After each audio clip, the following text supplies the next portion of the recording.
In a small town of Germany during the 1970s, the story of a young woman shocked the entire world. What started as a struggle with mental health soon spiraled into a series of events that would eventually lead to her death. Elisabeth Anneliese Michel's story is something that blurred the line between mental illness and spiritual belief. Many people assume that Anneliese suffered from multi-personality disorder, but her case is far more complicated. What she actually suffered from was misdiagnosed as demonic possession, and the story took a wild turn.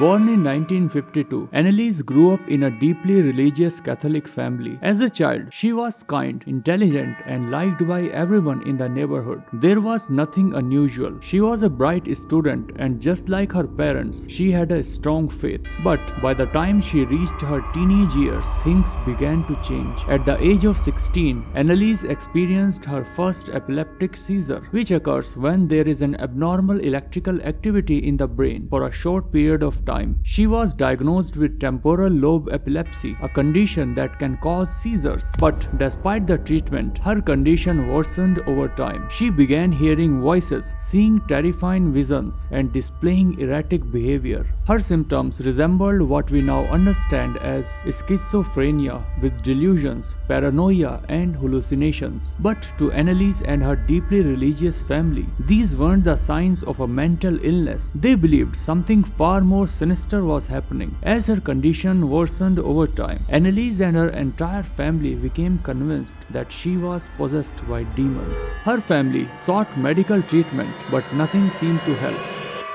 Her seizures continued, and the hallucinations only grew stronger as she began displaying disturbing behaviors like screaming for hours and eating insects. She became convinced that the voices that she heard were demonic and that she was being tormented by evil spirits. Doctors later decided to diagnose her with psychosis caused by epilepsy, but by this time it was too late, as her family decided to turn to church for answers. In 1973, Anneliese was no longer responding to medical treatment. Her condition was really bad, and she herself deeply believed that she was possessed by multiple demons, each demon with its own distinct personality. Demons, she believed, were controlling her body. Even though Anneliese did not have separate identities or multi-personality disorder, she believed that the demons were external forces taking control of her and her body one by one. The family sought help from priests who initially refused to perform any religious rituals, citing that her symptoms were medical in nature and that her family should seek medical help. However, after Anneliese's behavior became increasingly extreme, she began exhibiting superhuman strength, tearing her clothes, and refusing to eat. Seeing all of these symptoms, two priests agreed to perform an exorcism, an act of removing or attempted expulsion of an evil spirit from a person. These priests became fully convinced that she was truly possessed by demons. Between 1975 and 1976, Anneliese underwent 17 exorcisms, some lasting up to 4 hours.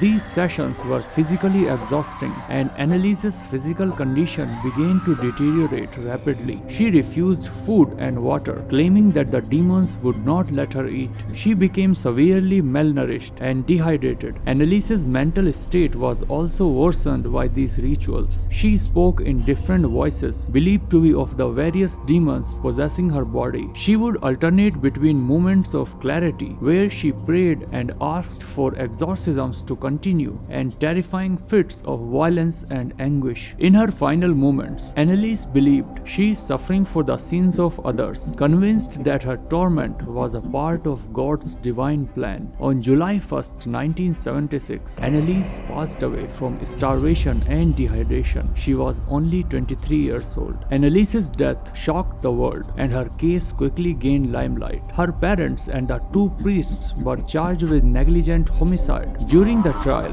the court heard chilling audio recordings from the exorcisms, where Anneliese could be heard screaming, growling, and pleading for the rights to continue. The defense argued that she was possessed by demons, but medical experts testified that Anneliese had suffered from severe psychological and neurological disorders. In the end, her parents and the two priests were found guilty and were sentenced to 6 months in jail.